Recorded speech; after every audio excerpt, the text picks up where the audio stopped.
त्याग और समझ का प्रेम। गांव में राम और सीता नाम के एक जोड़ा रहते थे। दोनों एक दूसरे से बहुत प्रेम करते थे, पर उनकी आर्थिक स्थिति बहुत अच्छी नहीं थी। राम एक छोटे किसान थे और सीता घर संभालती थी। हर रोज वे कठिनाइयों का सामना करते थे, पर उनका प्रेम और समझौता उनकी सबसे बड़ी ताकत थी। एक दिन राम को एक बड़ा अवसर मिला, जिससे वो गांव के बाहर जाकर नौकरी कर सकते थे। यह काम उनके परिवार को आर्थिक रूप से मजबूती दे सकता था, पर इसका मतलब था कि राम को कई महीने गांव से दूर रहना पड़ेगा। सीता ने सोचा कि यह उनके भविष्य के लिए बेहतर होगा, इसलिए उन्होंने राम को जाने की अनुमति दी। हालांकि उनके दिल में एक अलगाव का दर्द था। कुछ महीने बीत गए।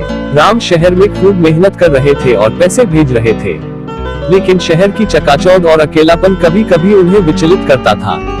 एक दिन उन्हें एहसास हुआ कि जितना भी पैसा कमाया, वह सीता के साथ बिताए गए एक पल से ज्यादा कीमती नहीं है। राम ने अपना काम छोड़ दिया और वापस गांव लौट आए।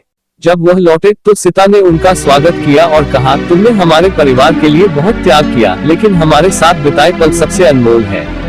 हमें साथ रहकर मेहनत करनी चाहिए, तभी सच्ची खुशी मिलेगी। उस दिन से दोनों ने मिलकर खेतों में काम किया और धीरे धीरे उनकी आर्थिक स्थिति भी बेहतर हो गई।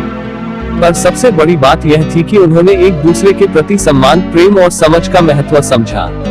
यह कहानी इस बात की याद दिलाती है कि जीवन में सबसे महत्वपूर्ण चीज एक दूसरे का साथ और आपसी समझ है, चाहे परिस्थितियां कैसी भी हो।